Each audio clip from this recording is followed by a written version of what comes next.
Hello dear students, आप सबका YouTube channel मार्गदर्शन लाइव पर बहुत बहुत स्वागत है। उम्मीद है आप सब अच्छे होंगे, स्टडी बहुत बढ़िया चल रही होगी। हम लास्ट क्लास में डिस्कस कर रहे थे रिफ्लेक्शन बाय प्लेन मिरर। ठीक है, हेलो स्टूडेंट्स, हम लोग लास्ट क्लास में डिस्कस कर रहे थे reflection, phenomena of light reflection. तो हम लोगों ने बोला था कि जब लाइट रे एक मीडियम से ट्रेवल करते हुए किसी सरफेस पे इंसिडेंट होती है, तो after incidenting on that surface light ray वापस उसी मीडियम में ट्रेवल हो जाती है, बस लाइट रे का रास्ता पाथ बदल जाता है। This phenomena is known as reflection of light. तो हम लोगों ने एक इंपॉर्टेंट बात बोली थी, रिफ्लेक्शन ऑफ लाइट में क्या चेंज होगा, बताइए क्या चेंज होगा? पाथ ऑफ लाइट चेंज होगा, light deviates from its path but medium remain same. Laws of reflection हम लोगों ने देख लिए थे, क्या क्या देखे थे? Incident ray, reflected ray and normal are lies in same plane, तीनों के तीनों एक प्लेन में होंगे और एंगल ऑफ इंसिडेंस और एंगल ऑफ रिफ्लेक्शन क्या होगा? इक्वल होगा। एंगल ऑफ इंसिडेंस ध्यान रखिएगा किस किस के बीच का एंगल होगा? इंसिडेंट रे नॉर्मल के बीच का एंगल ऑफ इंसिडेंस होगा। रिफ्लेक्टेड रे और नॉर्मल के बीच का एंगल क्या होगा? एंगल ऑफ रिफ्लेक्शन होगा। आज अपन आगे प्रोसीड करते हैं और एक और खास बात अपन ने बोली थी कि laws of both laws of reflection applicable for all type of reflecting surface। कहने का मतलब दोनों जो लॉ है वो हर तरह की रिफ्लेक्टिंग सरफेस के लिए एप्लीकेबल होंगे। रिफ्लेक्टिंग सरफेस चाहे प्लेन हो चाहे कर्व्ड हो, ये दोनों लॉ हर जगह पर लगेंगे। आज अपन थोड़ा और आगे स्टार्ट करते हैं। तो रिफ्लेक्शन दो टाइप का होगा, एक होता है रेगुलर रिफ्लेक्शन और एक होता है इररेगुलर रिफ्लेक्शन, जिसको हम डिफ्यूज्ड रिफ्लेक्शन भी बोल देंगे। तो दो टाइप का रिफ्लेक्शन होगा, एक होगा रेगुलर रिफ्लेक्शन और एक होगा इररेगुलर रिफ्लेक्शन, जिसको हम क्या बोलेंगे? डिफ्यूज्ड रिफ्लेक्शन भी बोल सकते हैं, जिसको हम डिफ्यूज रिफ्लेक्शन भी बोल सकते हैं। अब रेगुलर रिफ्लेक्शन क्या होगा? अगर आपका पैरेलल बीम ऑफ लाइट कैसा है? पैरेलल बीम ऑफ लाइट किसी सरफेस पे इंसिडेंट होने के बाद अगर रिफ्लेक्टेड बीम ऑफ लाइट भी पैरेलल है, तो इस टाइप की रिफ्लेक्शन को हम क्या बोलेंगे? Regular reflection. तो अगर parallel beam of light reflecting surface पे इंसिडेंट होने के बाद जो रिफ्लेक्टेड बीम ऑफ लाइट है वो पैरेलल होगा, तो उसको हम क्या बोलेंगे? Regular reflection. लेकिन पता लगता है कि रेगुलर रिफ्लेक्शन होता ही तब है जब रिफ्लेक्टिंग सरफेस प्लेन हो। तो अब मैं पूरा और ढंग से बोल दूं, तो अगर पैरेलल बीम ऑफ लाइट किसी प्लेन रिफ्लेक्टिंग सरफेस पे इंसिडेंट होगा, तो आफ्टर रिफ्लेक्शन जो रिफ्लेक्टेड बीम ऑफ लाइट होगा, जो रिफ्लेक्टेड रेज होगी, वो भी आपस में क्या होगी? पैरेलल होगी। मतलब समझिए, ये एक प्लेन सरफेस है, ये एक प्लेन सरफेस है, ठीक है। जनरली ये प्लेन सरफेस कांच की होती है और कांच की में हम क्या करते हैं? कांच की प्लेट लेते हैं, उस कांच की एक प्लेट को क्या कर देते हैं? एक साइड पर हम क्या कर देते हैं? सिल्वर कोटिंग कर देते हैं, चांदी की पॉलिश कर देते हैं। तो जो सिल्वर कोटिंग होती है वो उस सरफेस को हम इस तरह से डैश से रिप्रेजेंट करते थे। तो एक साइड पर हम चांदी की पॉलिश कर देते हैं, तो दूसरी साइड क्या बन जाती है? रिफ्लेक्टिंग साइड बन जाती है। दूसरी साइड क्या बन जाएगी भैया? रिफ्लेक्टिंग साइड बन जाएगी। और मेरी ये जो रिफ्लेक्टिंग साइड है, रिफ्लेक्टिंग सरफेस है, ये क्या है, पैरेलल। तो क्या होगा, जब इस प्लेन रिफ्लेक्टिंग सरफेस पे, जब इस प्लेन रिफ्लेक्टिंग सरफेस पे parallel beam of light incident होगा, जो रेस एक दूसरे के पैरेलल है, ये सारी रेस सरफेस की तरफ आ रही है, तो ये इंसिडेंट रे है। तो इस कलेक्शन को, रे ऑफ लाइट के इस कलेक्शन को अपन क्या बोल देंगे, इंसिडेंट बीम ऑफ लाइट। और पता लगा ये क्या है, पैरेलल है। तो पता लगा ये पैरेलल बीम ऑफ लाइट इस प्लेन रिफ्लेक्टिंग सरफेस पर इंसिडेंट हुआ, तो हम क्या करेंगे, पॉइंट ऑफ इंसिडेंस पर नॉर्मल ड्रॉ कर देंगे। तो हमने ये पॉइंट ऑफ इंसिडेंस पर क्या कर दिया, नॉर्मल ड्रॉ कर दिया। हमको पता है कि ये सरफेस प्लेन है, तो ये जो नॉर्मल होंगे, ये तीनों के तीनों नॉर्मल एक दूसरे के क्या होंगे भाई, पैरेलल होंगे। ये तीनों नॉर्मल एक दूसरे के पैरेलल है, ये तीनों रेस एक दूसरे के पैरेलल है। तो angle between incident ray and normal क्या होगा, सेम होगा। तीनों रे के लिए एंगल ऑफ इंसिडेंस क्या होगा, सेम होगा। आफ्टर रिफ्लेक्शन ये रे आया, इस पर इंसिडेंट हो गया, आफ्टर रिफ्लेक्शन ये इधर गया, ये आफ्टर रिफ्लेक्शन इधर गया, ये आफ्टर रिफ्लेक्शन इधर गया, ठीक है। तो ये एंगल ऑफ रिफ्लेक्शन हो गया, ये एंगल ऑफ रिफ्लेक्शन हो गया, और ये एंगल ऑफ रिफ्लेक्शन हो गया। हमको पता है I1 equal to R1, I2 equal to R2, I3 equal to R3 from the laws of reflection. Angle of incidence and angle of reflection क्या होता है, सेम। और पता लगा अरे I1, I2 और I3 तो सेम है, इसका मतलब ये तीनों भी सेम है। तो ये तीनों सेम होने का मतलब ये नॉर्मल तो पैरेलल थे ही सही, ये एंगल भी सेम आ गया, इसका मतलब ये तीनों रे ऑफ लाइट भी क्या होगी, पैरेलल होगी। तो अगर पैरेलल बीम ऑफ लाइट किसी प्लेन सरफेस पे जाके इंसिडेंट होता है, तो आफ्टर रिफ्लेक्शन रिफ्लेक्टेड रेज भी पैरेलल होती है। इस फिनोमिना को हम क्या बोलते हैं, रेगुलर रिफ्लेक्शन, या इस रिफ्लेक्शन को हम क्या नाम देते हैं, रेगुलर रिफ्लेक्शन नाम देते हैं। लेकिन अगर पैरेलल बीम ऑफ लाइट किसी कर्व सरफेस पे जाके इंसिडेंट होता है, किसी रफ सरफेस पे जाके इंसिडेंट होता है, तो आफ्टर रिफ्लेक्शन जो रिफ्लेक्टेड बीम ऑफ लाइट होगा वो पैरेलल नहीं होगा। बोले तो रिफ्लेक्टेड लाइट एक दूसरे के पैरेलल नहीं होगी। यहां तो रिफ्लेक्टेड लाइट एक दूसरे के पैरेलल है, लेकिन अगर आपका पैरेलल बीम ऑफ लाइट रे तो पैरेलल ही आ रहा है, भी पैरेलल बीम ऑफ लाइट है, लेकिन अगर वो किसी रफ सरफेस या कर्व सरफेस पर इंसिडेंट होगा, तो after incidenting on curve surface, rough surface, reflected rays parallel नहीं होगी।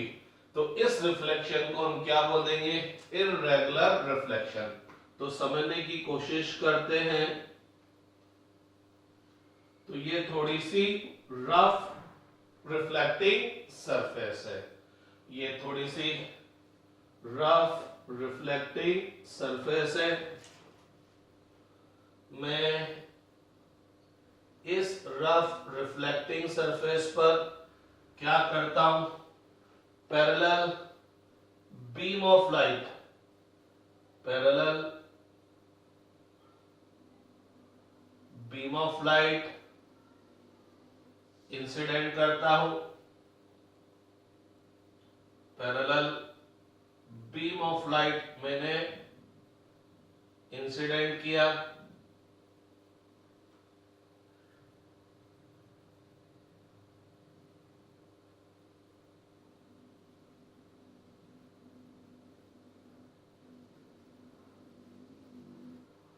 तो पता लगा ये तीनों रेस एक दूसरे के पैरेलल है। अब ये रे यहां पर आकर इंसिडेंट हुई, अब ये रे यहां पर आकर इंसिडेंट हुई, तो ये पॉइंट ऑफ इंसिडेंस होगा। पॉइंट ऑफ इंसिडेंस होगा तो मेरे को क्या करना पड़ेगा, इस पर नॉर्मल ड्रॉ करना पड़ेगा। नॉर्मल ड्रॉ करने के लिए सबसे पहले मैं क्या करूंगा, इस पॉइंट पर टेंजेंट ड्रॉ कर दूंगा और उस टेंजेंट पर क्या कर दूंगा, ये परपेंडिकुलर लाइन ड्रॉ कर दूंगा, तो ये नॉर्मल हो जाएगा। ये एंगल ऑफ इंसिडेंस है, तो एंगल ऑफ रिफ्लेक्शन भी यही होगा। तो ये वाली लाइट रे आएगी, इससे इंसिडेंट होगी, इंसिडेंट होने के बाद ये इस डायरेक्शन में चल जाएगी, तो ये फर्स्ट रे रिफ्लेक्टेड होने के बाद इधर चल गई। ये एंगल और ये एंगल क्या होने चाहिए, सेम होने चाहिए।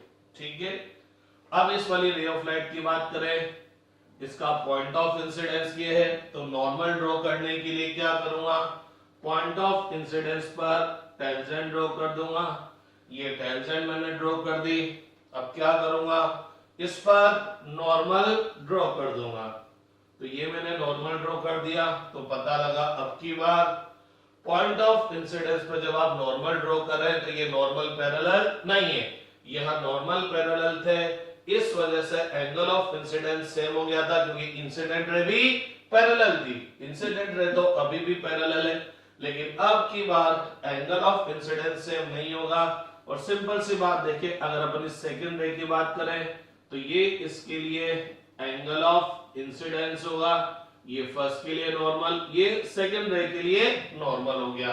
तो नो डाउट ये वाला एंगल इससे ज्यादा है, तो जो एंगल ऑफ रिफ्लेक्शन होगा वो भी ज्यादा होगा, या यूं बोलूं एंगल ऑफ रिफ्लेक्शन इसके बराबर होगा। तो अब की बार रे कुछ ऐसे जाएगी रिफ्लेक्शन के बाद। इस वाली रे, थर्ड वाली रे की अगर मैं बात करूं तो इसके लिए ये पॉइंट ऑफ इंसिडेंस हुआ, इस पॉइंट ऑफ इंसिडेंस पर मैं टेंजेंट ड्रॉ करूंगा। अरे किसी भी कर्व लाइन के किसी भी पॉइंट पर परपेंडिकुलर नॉर्मल ड्रॉ करना होता है तो क्या प्रोसेस होता है, हम टेंजेंट ड्रॉ कर देते हैं और उस टेंजेंट पर परपेंडिकुलर ड्रॉ कर देते हैं। तो वही काम कर रहा हूं, तो मैंने इस पॉइंट पर टेंजेंट ड्रॉ कर दिया, अब इस पर क्या कर दूं, परपेंडिकुलर ड्रॉ कर दूं। तो इस पर जो परपेंडिकुलर आएगा वो ये आएगा, ये एक दूसरे के परपेंडिकुलर हो गए। तो थर्ड रे के लिए ये नॉर्मल है, तो एंगल ऑफ इंसिडेंस ये होगा, तो एंगल ऑफ इंसिडेंस कम हुआ, तो एंगल ऑफ रिफ्लेक्शन भी पहले के कंपैरिजन में कम होगा, हालांकि एंगल ऑफ रिफ्लेक्शन इसके इक्वल होगा। तो अब की बार रे आफ्टर रिफ्लेक्शन किधर जाएगी, इस डायरेक्शन में जाएगी। तो पता लगा अगर पैरेलल बीम ऑफ लाइट किसी रफ सरफेस पर, रफ रिफ्लेक्टिंग सरफेस पे जाके इंसिडेंट होता है तो रिफ्लेक्टेड रे या reflected beam of light parallel नहीं होगा। तो इस रिफ्लेक्शन को हम इर्रेगुलर रिफ्लेक्शन या क्या बोलेंगे, डिफ्यूज्ड रिफ्लेक्शन हम बोलेंगे। ठीक है, राइट डाउन कर लीजिए, डायग्राम बना लीजिए, पॉज कर लीजिए या स्क्रीनशॉट ले लीजिए फटाफट।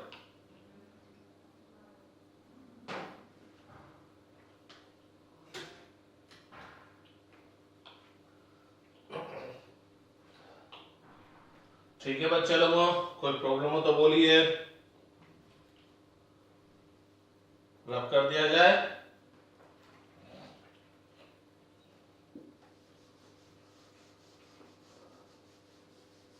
अब अपन क्या करेंगे, प्लेन मिरर देखेंगे, हम रिफ्लेक्शन देखेंगे प्लेन मिरर से। हम 12 के अंदर मेनली दो सरफेस से रिफ्लेक्शन देखते हैं, एक तो प्लेन सरफेस से रिफ्लेक्शन देखते हैं और एक स्फेरिकल सरफेस से रिफ्लेक्शन देखते हैं। तो हम यहां पर दो सरफेस से रिफ्लेक्शन देखेंगे, एक तो प्लेन सरफेस से और एक स्फेरिकल सरफेस से। जनरली कोई भी सरफेस जो रिफ्लेक्शन करती है तो हम उसको मिरर बोल देते हैं, या यूं बोलना चाहिए, ऐसा तो नहीं बोलना चाहिए, मेनली क्या करता है, मिरर क्या करता है, रिफ्लेक्शन फिनोमिना ऑकर करता है। तो कहीं पर भी अगर मिरर आ जाता है तो दिमाग में फटाफट आ जाना चाहिए क्या होगा, रिफ्लेक्शन होगा।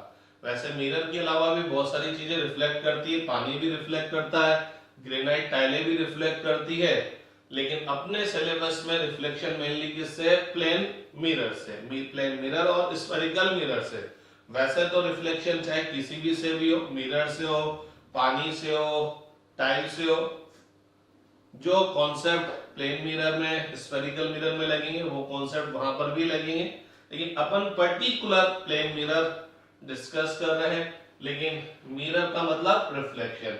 आपको याद होगा मैंने आपको बोला था कि हम इस चैप्टर में 3 वर्ड सुनेंगे, हम इस चैप्टर में 3 वर्ड सुनेंगे, मिरर, रिफ्रैक्टिंग सरफेस और लेंस। तो अभी से आप क्लियर कर लीजिए, जब भी मिरर आएगा तो इसका मतलब क्या होगा, रिफ्लेक्टिंग सरफेस। इसका मतलब क्या है, ये कौन सा फिनोमिना ऑकर होगा, रिफ्लेक्शन। तो मिरर हमेशा क्या करेगा, रिफ्लेक्शन करेगा। रिफ्रैक्टिंग सरफेस आ गया, नाम से पता लग रहा है रिफ्रैक्शन होगा, तो रिफ्रैक्टिंग सरफेस कौन सा फिनोमिना ऑकर करेगा, रिफ्रैक्शन का। लेकिन कितनी बार, ओनली 1 टाइम। कोई भी रिफ्रैक्टिंग सरफेस होगी वो एक बार रिफ्रैक्शन परफॉर्म करेगी। लेंस भी एक तरह से रिफ्रैक्टिंग सरफेस ही है, लेकिन ये रिफ्रैक्शन करेगा कितनी बार, 2 बार। तो ये चीज इस चैप्टर में दिमाग में बिठा लीजिए। मिरर आते याद आएगा रिफ्लेक्शन, रिफ्रैक्टिंग सरफेस एक बार रिफ्रैक्शन, लेंस 2 बार रिफ्लेक्शन। अभी हाल फिलहाल अपन रिफ्लेक्शन पढ़ रहे हैं, तो यहां अपन 2 टाइप के मिरर से रिफ्लेक्शन देखेंगे, एक होगा प्लेन मिरर और एक होगा स्फेरिकल मिरर। तो आज अपन सबसे पहले बात करते हैं प्लेन मिरर। सबसे फर्स्ट डिस्कस करते हैं प्लेन मिरर।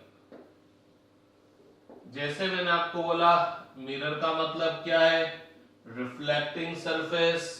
तो इसका मतलब प्लेन मिरर का मतलब एक तरह से क्या हो गया, प्लेन की जगह तो मैंने प्लेन लिख दिया और मिरर की जगह क्या लिख दिया, रिफ्लेक्टिंग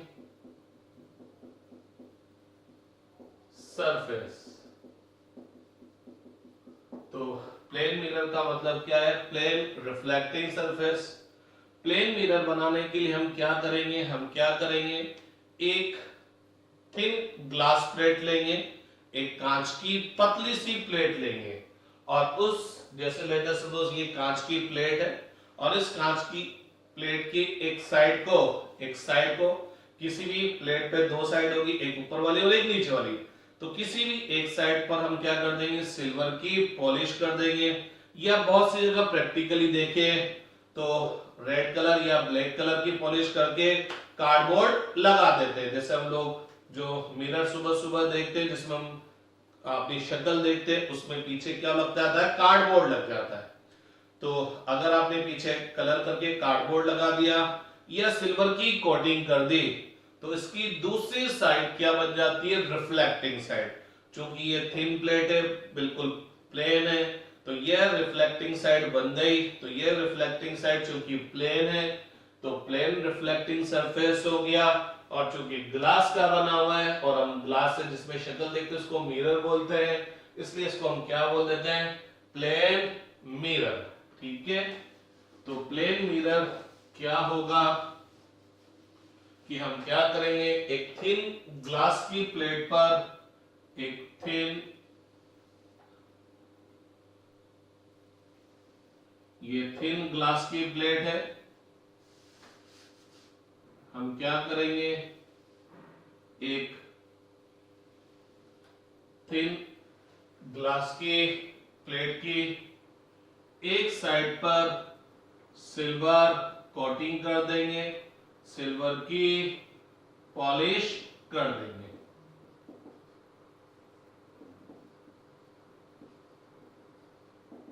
सिल्वर की पॉलिश कर दिया तो दूसरी साइड क्या बन जाएगी, रिफ्लेक्टिंग साइड बन जाएगी, रिफ्लेक्टिंग सरफेस बन जाएगी।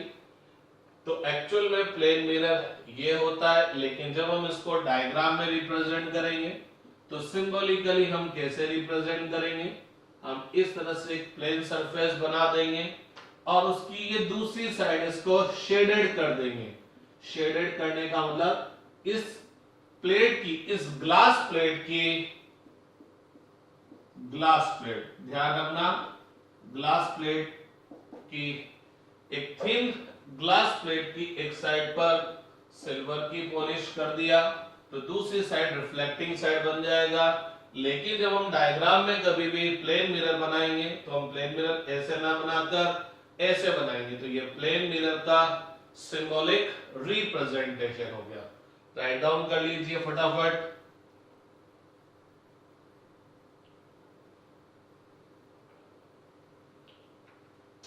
ठीक है, अब अपन डिस्कस करते हैं, अब अपन डिस्कस करेंगे इमेज फॉर्मेशन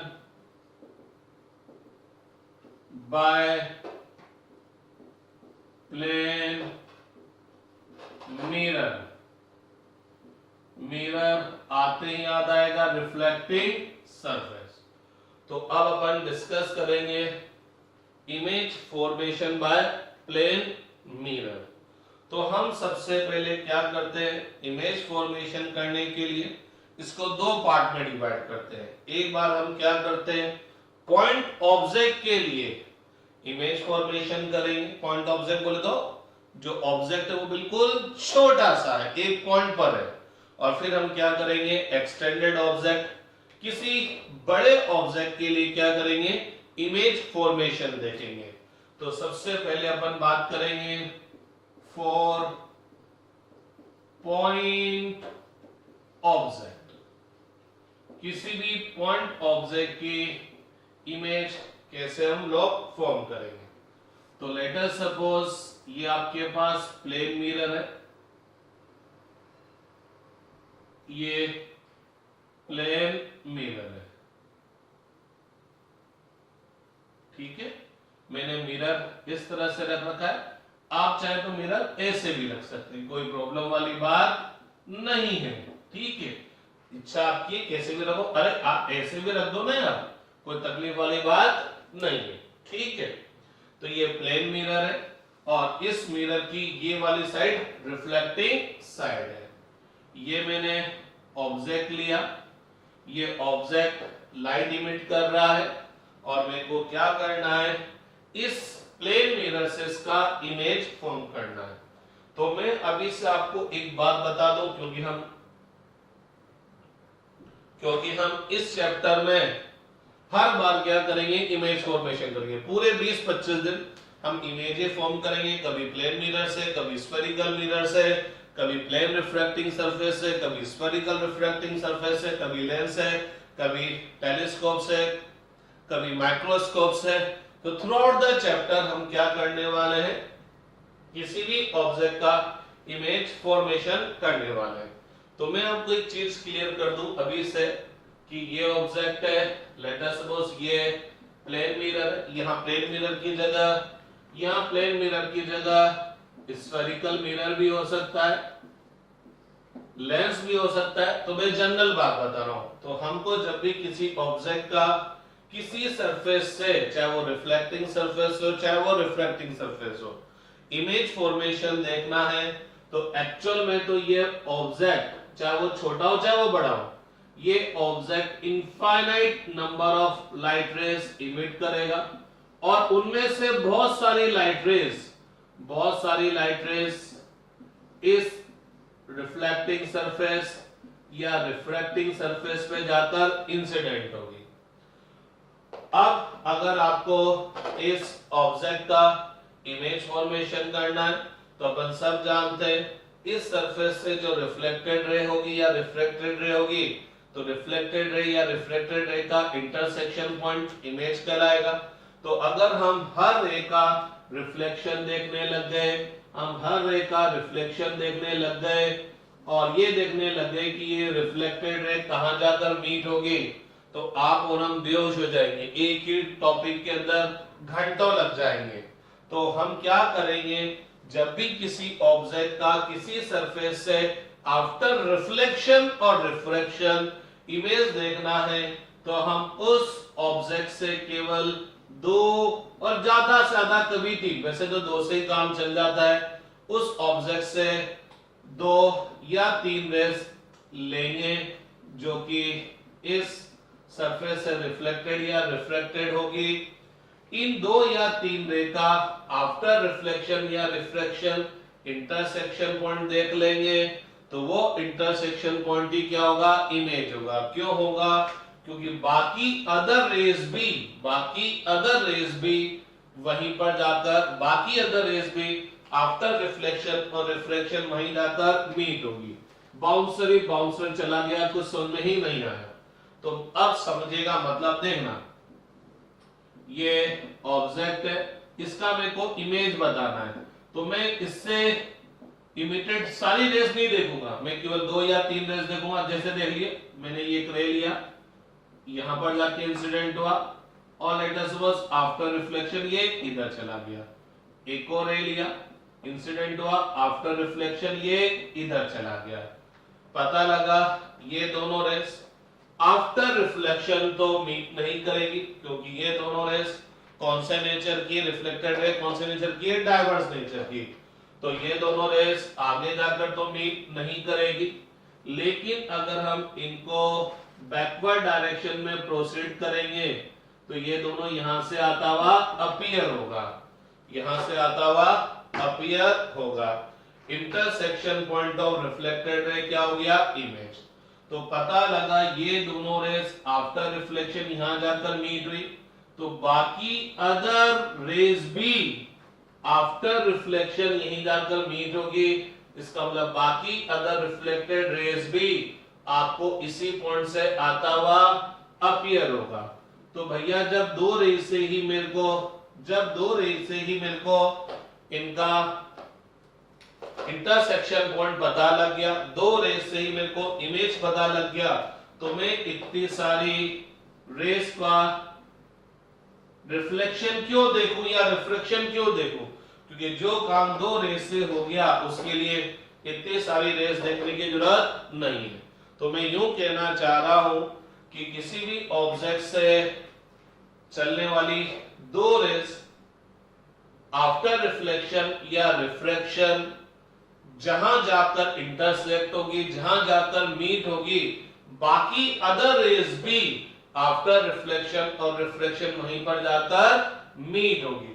तो आपको हर रे के लिए रिफ्लेक्शन या रिफ्रैक्शन देखने की जरूरत नहीं है, क्योंकि दो रेस के लिए पता लग गया कि आफ्टर रिफ्लेक्शन यहां से आता हुआ अपीयर हो रहा है, तो हर रे जो इस ऑब्जेक्ट से मीट होगा और इस सरफेस पे इंसिडेंट होगा, आफ्टर रिफ्लेक्शन आपको यहीं से आता हुआ अपीयर होगा। इस वजह से आगे जब हम इस चैप्टर में पढ़ेंगे तो हम कभी भी बहुत सारी रेस नहीं लेंगे, क्योंकि इमेज फॉर्मेशन करने के लिए आप केवल दो या तीन रे ले लीजिए, क्योंकि बाकी अदर रेस भी आफ्टर रिफ्लेक्शन और रिफ्रैक्शन वहीं पर जाकर मीट होने वाली है। तो चलिए बैक टू द पेविलियन आते हैं। ये पॉइंट ऑब्जेक्ट है, मेरे को इस प्लेन मिरर XY से इसका इमेज देखना है, तो मैं क्या करूंगा, इस ओ से एक रे लूंगा जो कि इस प्लेन मिरर पर क्या होगा, नॉर्मली इंसिडेंट होगा, परपेंडिकुलर इंसिडेंट होगा। तो पूरी दुनिया जानती है कि अगर कोई भी रे रिफ्लेक्टिंग सरफेस पर परपेंडिकुलर इंसिडेंट होगी, तो after reflection it retraces its path, उसी पाथ पर क्या हो जाएगी भैया, अपोजिट डायरेक्शन में आएगी। तो ओ एम तो इंसिडेंट रे है, और M से O की तरफ जो आ रही है वो रिफ्लेक्टेड रे। लेकिन इमेज फॉर्मेशन करने के लिए केवल एक रे से काम नहीं चलेगा, एटलीस्ट दो रे तो देखनी ही पड़ेगी, तभी तो इंटरसेक्शन पॉइंट पता लगेगा। तो एक और रे गया ON, एक और रे गया ON, जो कि इस प्लेन मिरर के एंड पॉइंट पर इंसिडेंट हो रहा है, लेकिन पता लगा ये रे ON इस पर नॉर्मल नहीं है, और जब नॉर्मल नहीं है तो हमको एंगल ऑफ इंसिडेंस पता करना पड़ेगा। तो मैंने इससे इस पर क्या कर दिया, ये परपेंडिकुलर ड्रॉप कर दिया। चूंकि ये प्लेन मिरर है, प्लेन रिफ्लेक्टिंग सरफेस है, तो ये दोनों नॉर्मल, अरे ये भी तो नॉर्मल ही है, तो ये दोनों नॉर्मल एक दूसरे के क्या होंगे, parallel. Angle between incident ray and normal is known as angle of reflection. तो भैया लोगों, लेट अस सपोज कि एंगल 30 डिग्री आया है, तो रिफ्लेक्टेड रे भी नॉर्मल से कितना एंगल फॉर्म करेगी, 30 डिग्री। इसी वजह से मैंने ये नॉर्मल ड्रॉ किया था। मैंने नॉर्मल क्यों ड्रॉ किया था, देखना समझना। ये इंसिडेंट रे यहां पर आ गई, ये तो कंफर्म है कि ये रिफ्लेक्ट होगी, लेकिन इधर जाएगी, इधर जाएगी, इधर जाएगी, एग्जैक्ट किधर जाएगी ये कैसे पता लगेगा। तो इसका पता लगाने के लिए हम यहाँ नॉर्मल ड्रॉ कर देंगे। लेट अस सपोज ये 30 डिग्री है, लेकिन ये 25 डिग्री है, तो इधर नहीं जाएगी, ये 30 डिग्री है और ये 35 है, तो 30 डिग्री पे जाएगी। तो रिफ्लेक्शन के बाद ये कंफर्म हो गया किधर जाएगी, ठीक है। तो अपन ये आई मेजर कर लेंगे, आई मेजर कर लेंगे तो हमको एंगल ऑफ रिफ्लेक्शन भी पता लग जाएगा, क्योंकि आई और आर दोनों इक्वल। तो उतने ही एंगल पर हम क्या कर देंगे, उतने ही एंगल पर हम क्या कर देंगे, रिफ्लेक्टेड रे ड्रॉ कर देंगे। तो जनाब ये रिफ्लेक्टेड रे, ये रिफ्लेक्टेड रे, इस ऑब्जेक्ट से ये दो रे चली, इस प्लेन मिरर पर इंसिडेंट हुई, और आफ्टर रिफ्लेक्शन ये इस डायरेक्शन में जा रही है। अब हमको इमेज बतानी है, तो इमेज का डेफिनेशन क्या है, intersection point of reflected ray या reflected ray is called image. तो हम ये देखना पसंद करेंगे कि ये रिफ्लेक्टेड रे कहां जाके कटेगी। तो आफ्टर रिफ्लेक्शन ये रे वापस रिट्रेस होगी, ये रे इधर जाएगी। तो अगर हम इन रे को आगे की डायरेक्शन में एक्सटेंड करें, बढ़ाएं, तो पता लगा ये तो आगे जाके नहीं मिलेगी, क्योंकि इनके बीच की डिस्टेंस तो कंटिन्यूअसली इंक्रीज होते जा रही है। It's means reflected ray diverse nature का है और आगे जाकर तो नहीं मिलेगा। तो अगर हम इनको बैकवर्ड डायरेक्शन में प्रोसीड कर दें, तो पता लगा ये बैकवर्ड डायरेक्शन में यहां पर जाकर मिला, तो ये दोनों रे यहां जाकर कटी। तो intersection point of reflected ray is called image. लेकिन क्या ये दोनों रे एक्चुअल में जाके यहां पर मीट हुई है, नहीं हुई है, हमको यहां से आती हुई अपीयर होगी। और यही वजह है कि मैंने ये लाइन डैश डैश से रिप्रेजेंट की है, डिस्क्रिएट लाइंस मैंने ड्रॉ की, क्योंकि ये दोनों रे एक्चुअल में यहां से नहीं आ रही है। तो ये दोनों रे एक्चुअल में यहां मीट नहीं कर रही है, तो इमेज क्या हो जाएगा, वर्चुअल। और यूं भी हम लोगों ने बोला था कि अगर रिफ्लेक्टेड रे डाइवर्स नेचर का होगा तो इमेज क्या होगा, वर्चुअल होगा। तो एक बात पता लगी, अगर आपका ऑब्जेक्ट रियल है, अरे ऑब्जेक्ट क्यों रियल है, क्योंकि इंसिडेंट रे एक्चुअल में मीट हो रही है। तो ऑब्जेक्ट अगर रियल है तो प्लेन मिरर से बना इमेज क्या होगा, वर्चुअल। एक और खास बात, ऑब्जेक्ट मिरर के सामने है और पता लगा इमेज मिरर के पीछे बन रहा है। तो बहुत सी बार एग्जाम में क्वेश्चन आ जाता है, is plane mirror always forms, is plane mirror always forms virtual image. तो 99% बच्चे खट लिख के आते हैं yes, plane mirror always forms virtual image. और जो एग्जामिनर होगा वो फटाफट काट देगा 0 नंबर। क्यों, क्योंकि ये इमेज वर्चुअल तब है जब ऑब्जेक्ट रियल है। इंसिडेंट रे डाइवर्स नेचर का है। कल कोई इंसिडेंट रे कॉन्वर्स नेचर का होगा तो देखना क्या होगा, तो देखिएगा क्या होगा।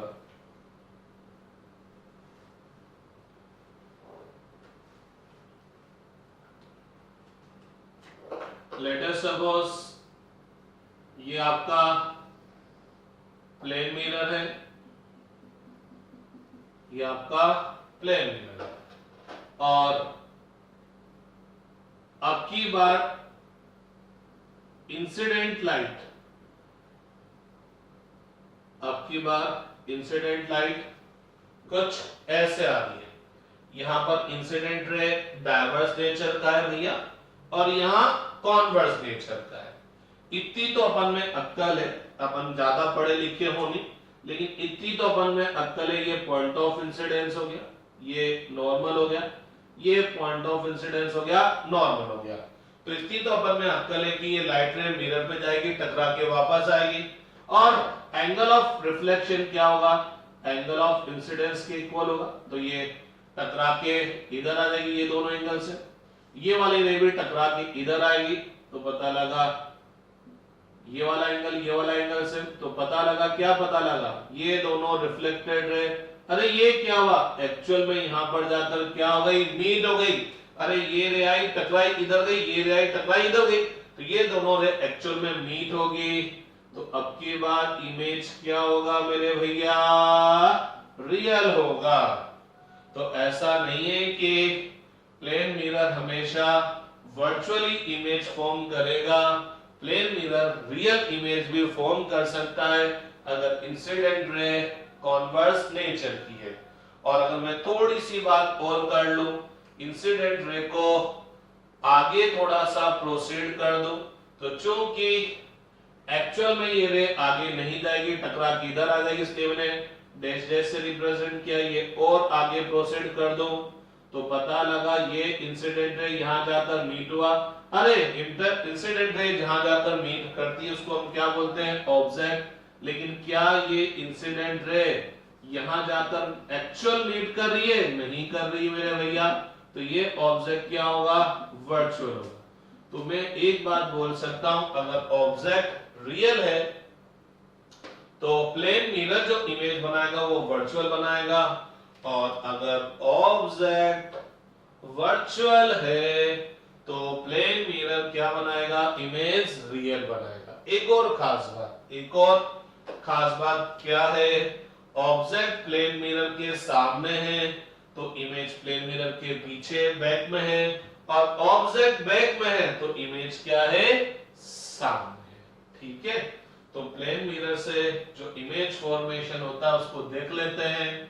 ऑब्जेक्ट अगर रियल है तो देन इमेज क्या होगा भैया, वर्चुअल होगा, और ऑब्जेक्ट अगर वर्चुअल है इफ, तो इमेज क्या होगा, रियल होगा।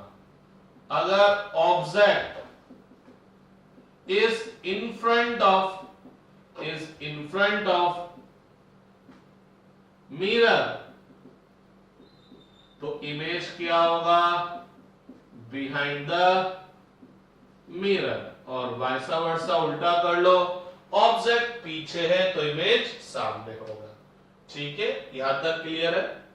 अब अपन यहां पर एक फॉर्मूला डिराइव करेंगे, और वो फॉर्मूला आपको क्या देगा, relation between distance of object from mirror and distance of image from mirror।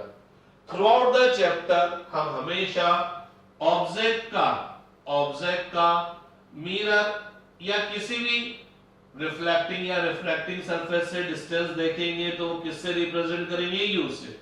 Means throughout the chapter हम क्या करने वाले हैं, ऑब्जेक्ट का रिफ्लेक्टिंग सरफेस या रिफ्रैक्टिंग सरफेस से जो डिस्टेंस देखेंगे वो क्या देखेंगे, यू, और इमेज का डिस्टेंस क्या देखेंगे, v।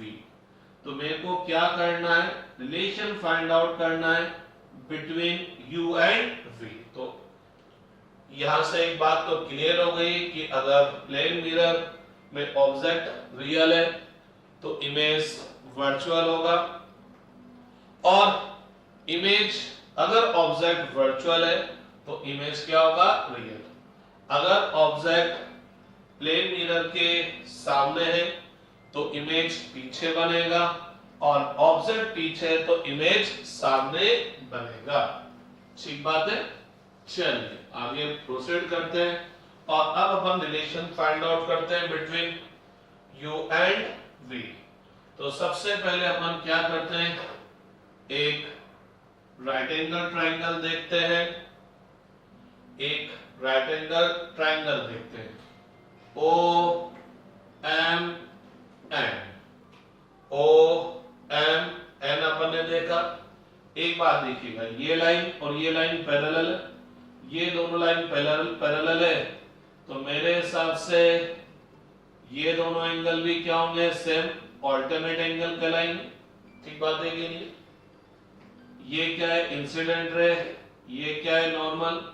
Angle between incident ray and normal is known as angle of incidence. ये रिफ्लेक्टेड रे, ये नॉर्मल है। Angle between reflected ray and normal is known as angle of reflection. ठीक है, इस नॉर्मल को थोड़ा आगे एक्सटेंड कर देते हैं, तो पता लगा ये एंगल आ रहा है, तो ये भी एंगल आ रहा है। कौन सा एंगल? अरे वर्टिकल अपोजिट एंगल। ये और ये दोनों पैरेलल है, तो ये भी हाँ।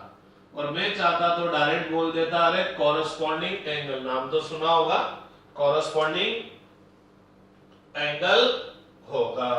ठीक बात है कि नहीं है?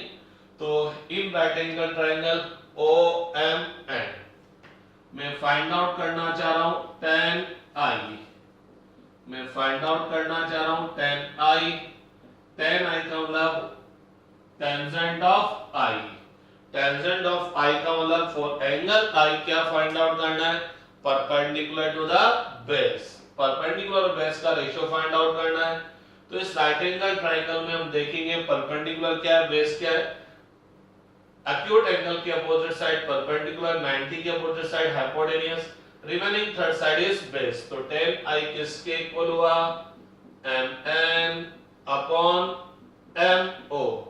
ये परपेंडिकुलर हो गया और ये बेस हो गया। बहुत से बच्चे इस बेस को om भी लिखेंगे, तो om लिखने में कोई प्रॉब्लम नहीं है, कोई दिक्कत नहीं है, लेकिन मैं क्या लिखूंगा, mo लिखूंगा। उसके पीछे एक रीजन है, वो थोड़ी देर बाद आपको पता लगेगा। ओएम भी लिख देंगे, कोई प्रॉब्लम वाली बात नहीं है, लेकिन मेरे से मिस्टेक ना हो जाए, इस वजह से आगे जाकर मेरे से मिस्टेक ना हो जाए, कॉन्सेप्ट आएगा उसमें मेरे से मिस्टेक ना हो जाए, इसलिए मैं इसको क्या लिखता हूं, एमओ।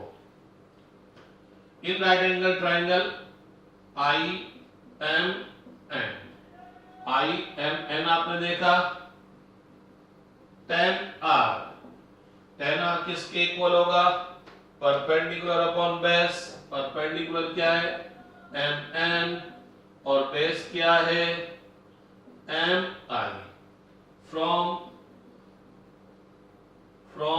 लॉ ऑफ रिफ्लेक्शन तो पूरी दुनिया जानती है क्या होगा, I इक्वल टू आर होगा। तो लॉज ऑफ रिफ्लेक्शन बोलता है I इक्वल टू आर, तो दोनों एंगल सेम है, तो जब दोनों एंगल के लिए मैं tan की वैल्यू निकालूंगा तो वो भी सेम आएगी, तो tan I equal to tan R होगा। tan I क्या है भैया, mn अपॉन mo, और tan R क्या है, mn अपॉन mi। mn से mn कैंसिल, mi को क्रॉस मल्टीप्लाई कर दिया, mo को क्रॉस मल्टीप्लाई कर दिया, तो क्या हुआ भैया, mi equal to mo। mi क्या है, I इमेज है, और m कहां पर है, मिरर पर। mo क्या है, m कहां पर है, मिरर पर, और o का क्या है, ऑब्जेक्ट। तो ध्यान रखियो, mi क्या हुआ, मिरर से इमेज की डिस्टेंस, जो कि कितनी है, v। तो m मिरर पर पॉइंट है, I इमेज है, तो distance between mirror and image कितना हुआ, v। ये m मिरर पर है और o ऑब्जेक्ट है, तो m से o तक का जो डिस्टेंस होगा वो कितना होगा, कितना होगा, distance between mirror and object, जिसको हम किससे रिप्रेजेंट करेंगे, u से। तो जनाब देखा जाए तो मेरे पास इमेज की मिरर से डिस्टेंस और ऑब्जेक्ट की मिरर से डिस्टेंस के बीच में रिलेशन आ गया, v इक्वल टू u। या यूं बोल सकता हूं, इमेज की मिरर से डिस्टेंस और ऑब्जेक्ट की मिरर से डिस्टेंस दोनों सेम है। लेकिन मैं चाहूंगा कि मैंने जो ये फॉर्मूला निकाला है, relation between distance of object from the mirror and distance of image from the mirror, ये हर टाइप के केस के लिए एप्लीकेबल हो। हर टाइप के केस के लिए एप्लीकेबल होने का मतलब ये मैंने रिलेशन ऑब्टेन किया between u and v when object is real, image is virtual. लेकिन मैं चाहूंगा कि ये फॉर्मूला ऑब्जेक्ट, वर्चुअल और इमेज रियल में भी एप्लीकेबल हो। मींस सिचुएशन तो मैंने ये लिए, लेकिन मैं चाहूंगा कि ये फॉर्मूला यहां पर भी एप्लीकेबल हो। कहने का मतलब मैं जनरल फॉर्मूला देखना चाहूंगा जो कि प्लेन मिरर के हर केस में लगेगा, चाहे ऑब्जेक्ट रियल हो चाहे वर्चुअल हो। तो उसके लिए मेरे को क्या करना पड़ेगा, इसको जनरल फॉर्मूला बनाने के लिए यहां क्या करना पड़ेगा, एक साइन कन्वेंशन अप्लाई करना पड़ेगा। मैं चाहूंगा कि ये जो रिलेशन आए ये इस वाले केस में भी एप्लीकेबल हो, तो मैं इसको थोड़ा जनरलाइज करना चाहता हूं। तो इस वजह से मेरे को यहां पर एक साइन कन्वेंशन अप्लाई करना पड़ेगा। साइन कन्वेंशन का मतलब क्या है, जब मैं ऑब्जेक्ट और इमेज की मिरर से डिस्टेंस देख रहा हूं तो मैं किस डिस्टेंस को पॉजिटिव लूंगा और किस डिस्टेंस को नेगेटिव लूंगा। तो अगर मैं सिंपल प्लेन मिरर के हिसाब से बात करूं, फिर बाद में मैं थोड़ा और आगे बताऊंगा, सिंपल प्लेन मिरर के हिसाब से बात करूं तो मैं बोलूंगा जब भी मेरे को ऑब्जेक्ट या इमेज की प्लेन मिरर से डिस्टेंस देखनी है तो मैं डिस्टेंस कहां से मेजर करना शुरू करूंगा, प्लेन मिरर से मेजर करना शुरू करूंगा। जनरली ये दो पॉइंट है, एयर भी आप इनके बीच की डिस्टेंस 10 सेंटीमीटर है, तो आप 0 इधर से रख के यहां पर पहुंचे 10, 0 इधर से इधर रख के पहुंचेंगे तो भी 10 ही आएगा, डिस्टेंस तो 10 ही आएगी। लेकिन क्या होगा, जब मैं 0 इधर रख रहा हूं तो मैं चल रहा हूं लेफ्ट से राइट, इस डायरेक्शन में चल रहा हूं, और जब मैं 0 यहां चल रहा हूं तो मैं चल रहा हूं राइट से लेफ्ट चल रहा हूं। ठीक है, तो यही यहां पर साइन कन्वेंशन में यही बहुत इंपॉर्टेंट है कि आप किधर से चल रहे हैं, और किधर से चलना इस बात पर डिपेंड करेगा कि आप कहां से स्टार्ट हुए। इन दो के बीच की डिस्टेंस मेजर करनी है, आप यहां से मेजर करना शुरू करेंगे तो लेफ्ट से राइट जाएंगे, यहां से मेजर करना चलेंगे तो राइट से लेफ्ट जाएंगे। तो यहां ये बहुत इंपॉर्टेंट है कि मैं डिस्टेंस कहां से मेजर करना स्टार्ट करूं। तो यहां मैं बोलूंगा कि डिस्टेंस मैं कहां से मेजर करूंगा, कहां से, प्लेन मिरर से। u और v को मेजर करते टाइम पर u क्या है, distance of object from the mirror, v क्या है, distance of image from the mirror. तो u और v कहां से मेजर करूंगा, प्लेन मिरर से। तो all the distance are measured from plane mirror, means यहां मेरा स्टार्टिंग पॉइंट होगा, यहां से मैं चलना शुरू करूंगा। ऑब्जेक्ट के लिए जाना है तो इधर जाऊंगा, इमेज के लिए जाना है तो इधर जाऊंगा। ऑब्जेक्ट से मिरर पर नहीं आऊंगा, इमेज से मिरर पर नहीं आऊंगा, मिरर से ऑब्जेक्ट और मिरर से इमेज पे जाऊंगा। तो u और v कहां से मेजर्ड होंगे, from the plane mirror. Distance measured in the direction of incident ray are taken as positive। अगर आप प्लेन मिरर से चले और प्लेन मिरर से चलने पर ऑब्जेक्ट या इमेज पर जाने के लिए आप इंसिडेंट रे के डायरेक्शन में चलते हैं तो उस डिस्टेंस को पॉजिटिव लेंगे, और distance measured in the opposite direction of incident ray is taken as negative, तो जब भी आपको प्लेन मिरर से में u और v फाइंड आउट करना है तो हम क्या करेंगे, ऑब्जेक्ट या इमेज का डिस्टेंस देखने के लिए स्टार्टिंग पॉइंट क्या होगा, प्लेन मिरर। मेरा 0 यहां से स्टार्ट होगा, अब ऑब्जेक्ट पे जाना है, इमेज पे जाना है, तो अगर ऑब्जेक्ट या इमेज पर जाने के लिए मैं इंसिडेंट रे की डायरेक्शन में जाऊंगा तो डिस्टेंस पॉजिटिव लूंगा, और उसके अपोजिट जाऊंगा तो डिस्टेंस माइनस लूंगा। ठीक, तो यहां पर अपन साइन कन्वेंशन अप्लाई करते हैं। नो डाउट मैं ऐसे जाऊं चाहे ऐसे जाऊं, डिस्टेंस तो 10 सेंटीमीटर ही होगा। बस ये चेक करना है कि प्लस लेना है कि माइनस लेना है। तो देखना, ये मिरर है, सारे डिस्टेंस कहां से मेजर करूंगा? मिरर से। ठीक है, अब अगर मैं मिरर से ऑब्जेक्ट की तरफ गया, ऑब्जेक्ट इधर है तो मिरर से स्टार्ट हुआ, ऑब्जेक्ट की तरफ जाऊंगा तो मैं क्या कर रहा हूं? इंसिडेंट रे के अपोजिट डायरेक्शन में गया।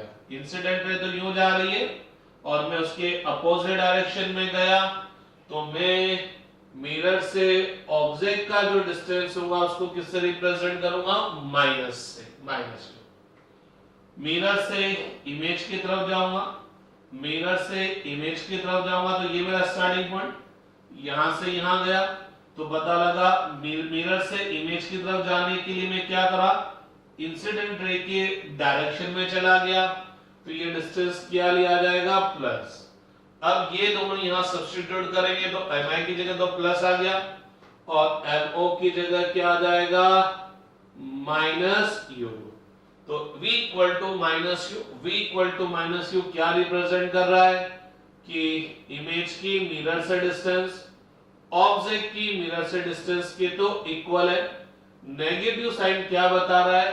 कि अगर ऑब्जेक्ट के लिए mirror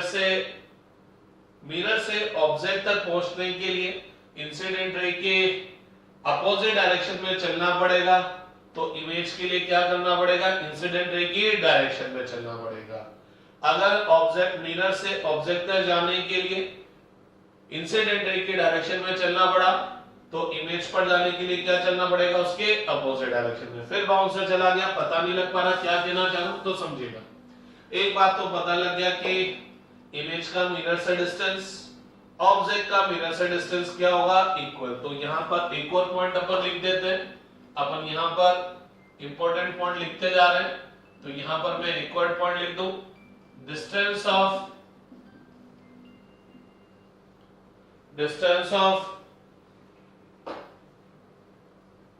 image from mirror is equal to distance of object from mirror।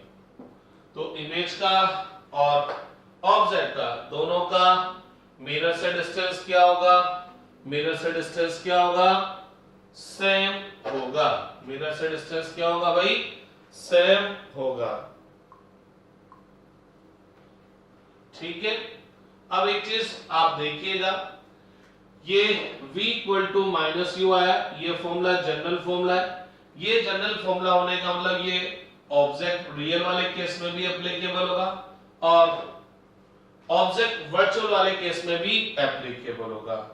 अब जब आप पर्टिकुलर सिचुएशन सॉल्व करेंगे, लेट अस सपोज कोई पर्टिकुलर न्यूमेरिकल दे दिया, तो जब हम पर्टिकुलर न्यूमेरिकल सॉल्व करेंगे तो नो डाउट किसी पर्टिकुलर न्यूमेरिकल में या तो ऑब्जेक्ट रियल देगा या ऑब्जेक्ट वर्चुअल देगा। तो जब हम न्यूमेरिकल सॉल्व करेंगे तो u और v विथ वापस जाएंगे विथ साइन। तो during solving numericals u and v comes with sign, दोनों साइन के साथ आएंगे। मतलब देखिएगा, जब हम पर्टिकुलर न्यूमेरिकल सॉल्व करेंगे तो ऑब्जेक्ट या तो रियल होगा या वर्चुअल होगा, इमेज या तो रियल बनेगी या वर्चुअल बनेगी। तो हम जब न्यूमेरिकल सॉल्व करेंगे तो जो भी नोन क्वांटिटीज होंगी उसको विद साइन रखेंगे, अपना अननोन क्वांटिटीज की वैल्यू आएगी विद साइन। समझिएगा कैसे? देखना, लेट अस सपोज ये ऑब्जेक्ट है और ये ऑब्जेक्ट मिरर से कितनी डिस्टेंस पर है? 10 सेंटीमीटर। ठीक है, अब मेरे को इमेज की डिस्टेंस बतानी है मिरर से, तो हम बोलेंगे v equal to minus u और अपन फटाफट u के लिए 10 लिख देंगे तो गलत हो जाएगा। क्यों गलत हो जाएगा वो देखना, ऑब्जेक्ट है, ये ऑब्जेक्ट रेस ऐसे इमिट करेगा, तो जब मेरे को ऑब्जेक्ट की मिरर से डिस्टेंस चाहिएगी तो मैं डिस्टेंस कहां से मेजर करूंगा? प्लेन मिरर से। तो मैं यहां से चलूंगा, ये मेरा स्टार्टिंग पॉइंट होगा, ये O नहीं है, ये 0 है, ये O है, O फॉर बोले तो ऑब्जेक्ट, और ये 0 बनाया, इसका मतलब यहां से मेरी डिस्टेंस काउंट करूंगा, तो यहां से चलूंगा, और जब यहां पर पहुंचूंगा तो नो डॉट में यहां से यहां पर कितना आया? 10 सेंटीमीटर आया।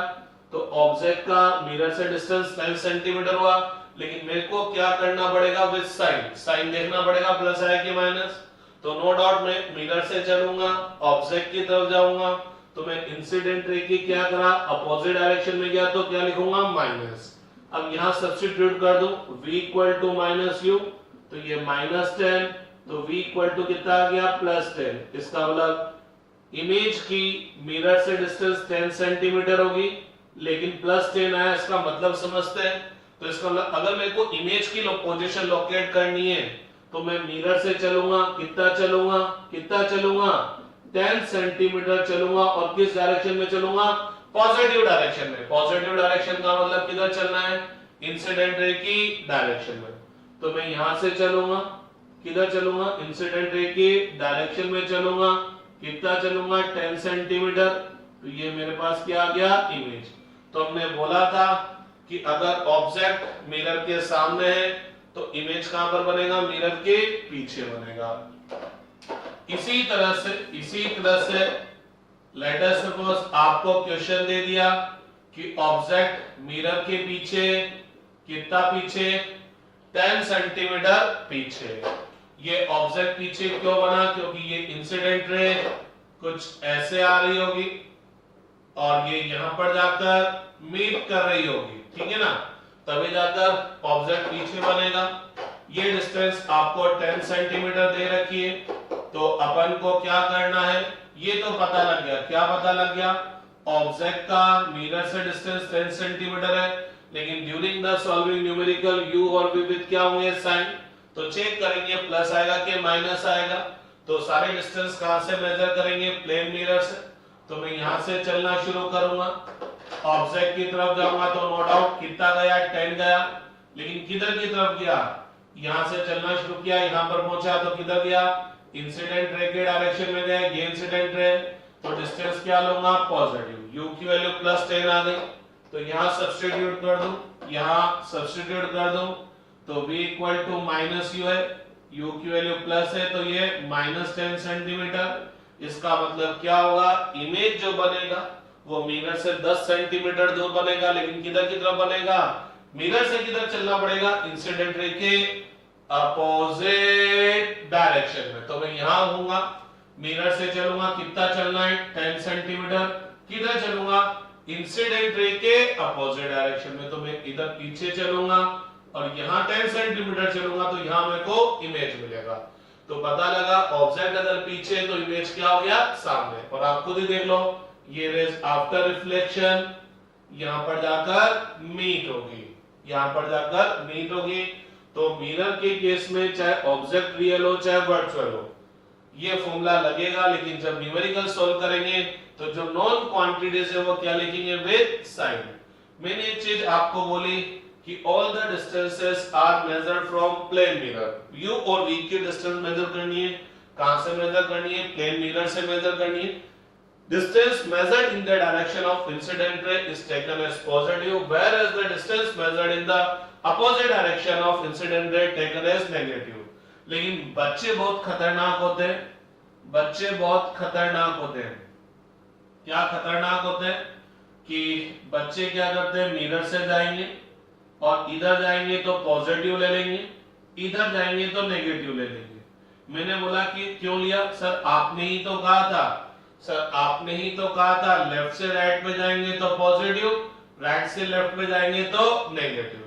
कि सर आपने ही तो कहा था यूं जाएंगे तो पॉजिटिव, यूं जाएंगे तो नेगेटिव।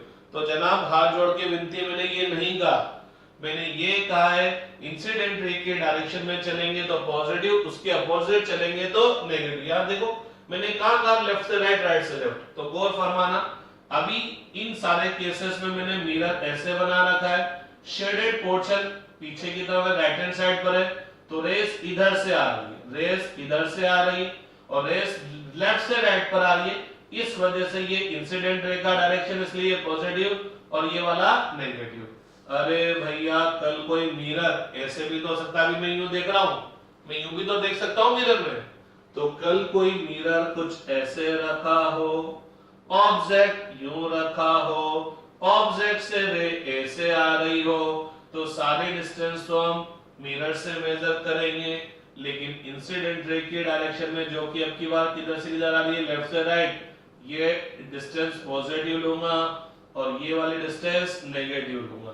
तो भैया लोगों मैंने लेफ्ट से राइट, राइट से लेफ्ट नहीं बोला है, डिपेंड करेगा सिचुएशन पर, ऑब्जेक्ट कैसे रखा है, मिरर कैसे रखा है। तो आप तो क्या करेंगे, केवल मिरर से चलेंगे, इंसिडेंट रे की डायरेक्शन देखेंगे, अगर इंसिडेंट रे की डायरेक्शन में चले, मिरर से ऑब्जेक्ट या इमेज पर पहुंचने के लिए इंसिडेंट रे की डायरेक्शन में चले, तो इमेज डिस्टेंस पॉजिटिव होगी, और उसके अपोजिट चले तो डिस्टेंस क्या होगी, नेगेटिव होगी।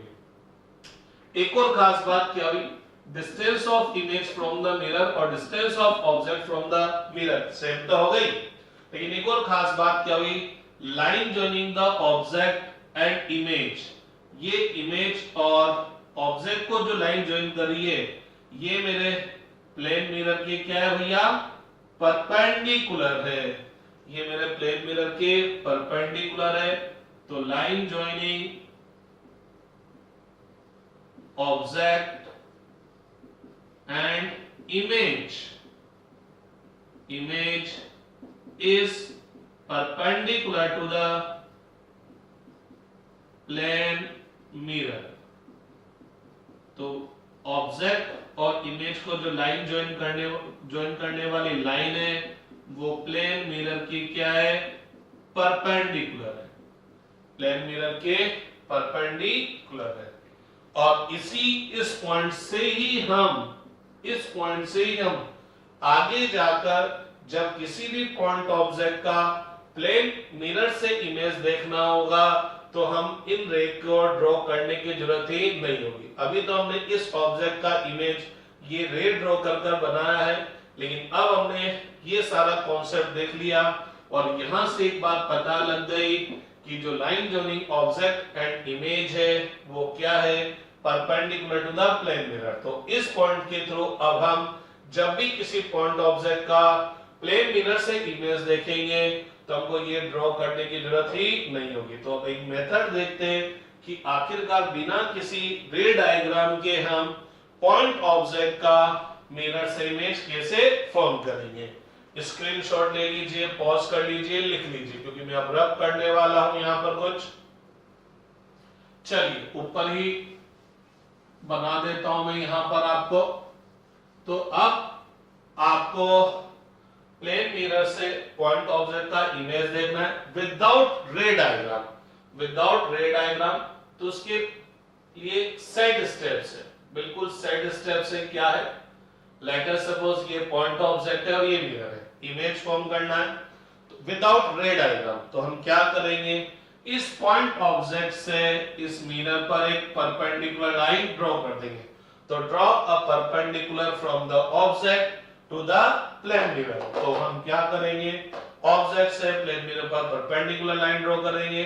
तो सिंपल सी बात है, आपकी जो इमेज होगी, इस ऑब्जेक्ट की जो इमेज होगी, वो इसी लाइन पर होगी, वो इसी लाइन पर आने वाली है, क्योंकि line joining the object and image is perpendicular to the plane mirror. तो किसी भी पॉइंट ऑब्जेक्ट का जब हमको प्लेन मिरर से इमेज फॉर्म करना है, तो हम पॉइंट ऑब्जेक्ट से उस मिरर पर परपेंडिकुलर ड्रॉ कर देंगे, इमेज इसी लाइन पर होगा। नो डाउट ऑब्जेक्ट अगर सामने है तो इमेज पीछे बनेगा। कहां पर बनेगा, जितनी ऑब्जेक्ट की मिरर से डिस्टेंस है उतनी पीछे ऑब्जेक्ट की मिरर इमेज की मिरर से डिस्टेंस होगी।